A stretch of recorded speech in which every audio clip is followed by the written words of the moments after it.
Pada saat live IG Bosman minggu lalu, ada beberapa hater mengatakan dengan menulis di komen, "Fuck Bosman," memaki dan menghardik. Tapi kita mah nggak baperan, seru-seru aja. Di sisi lain, banyak sahabat yang gerah. Di sini kita harus meluruskan. Dunia politik memang kental dengan istilah propaganda. Propaganda tujuannya adalah merubah mindset untuk melindungi kepentingan pejabat. Penting untuk merubah banyak mindset agar menyetujui tindakan mereka. Kalau ada yang tidak menyetujui, maka terbaik adalah dengan membuat mereka yang idenya berbeda tersebut dibenci. Kebencian itu sesungguhnya tidak ada. Kebencian itu harus ditanam. Ketakutan juga sama, tidak ada. Ketakutan itu harus ditanam. Itulah senjata buzzer. Kebencian dan membuat ketakutan.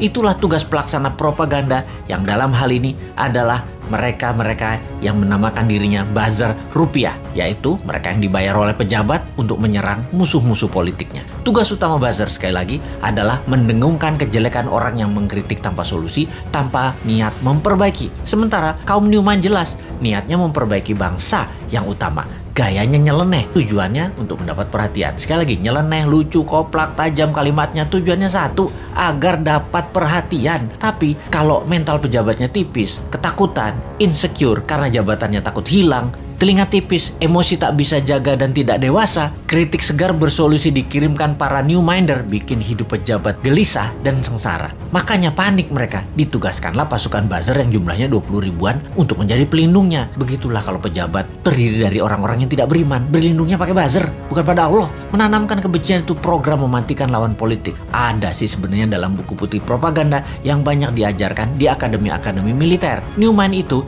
sering mengkritik, namun selalu memberikan solusi. Lalu kesannya anti pemerintahan secara keseluruhan. Padahal hanya anti pada 2 orang pejabat doang.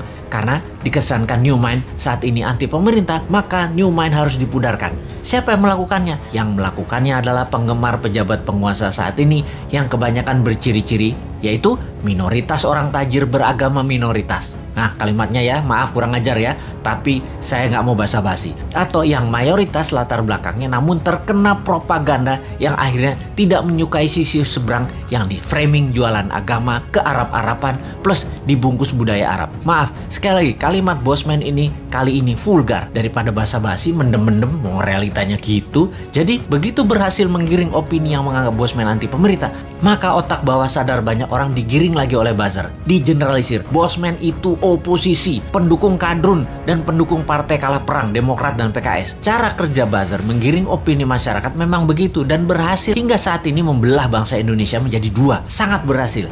Namun efeknya sekali lagi membuat bangsa ini terus aja banyak konflik. Kalau Bosman mengajak diskusi yang beda pemahaman bernegara, tidak membuat belah negara ini jadi 2. Old mind, new mind, tidak membelah rakyat di bawah, tetapi menjelaskan adanya otot pengetahuan lain atau muscle knowledge yang itu akan menambah dewasa banyak pihak. Sehubungan dengan old mind versus new mind dalam konsep bernegara, Bosman mengatakan berkali-kali, new mind adalah siapa saja yang menganut MMT ekonominya, nasionalis patriotis, tidak tergantung asing bernegaranya, pro-life, mendukung sustainability lingkungan dan membuat Indonesia menjadi negara superpower di ulang tahun kemerdekaan Indonesia yang ke-100 yaitu tahun 2045. Mereka adalah para new minder. Fenomena ini, incumbent dan oposisi, keduanya pernah menjabat 20 tahun terakhir. Terbukti tidak membawa Indonesia menjadi negara superpower. Makanya new mind bertanya, 24 tahun ke depan masih mau sama mereka lagi pola pikir dan pola tindaknya, atau mau main baru pakai bernegaranya ala Newmind? Inilah demokrasi. Kalau kalah Newmind legowo juga, nggak muring-muring ngacak-ngacak demo-demo, nggak baper, basi itu mah. Buktikan saja di dalam kehidupan keseharian Newmind. Kalau ternyata kaum Newmind lebih makmur, lebih sehat, lebih bahagia, ya monggo diadopsi secara nasional. Kita masih asik-asik aja. Jadi misi bersama jangka pendek kaum Newmind adalah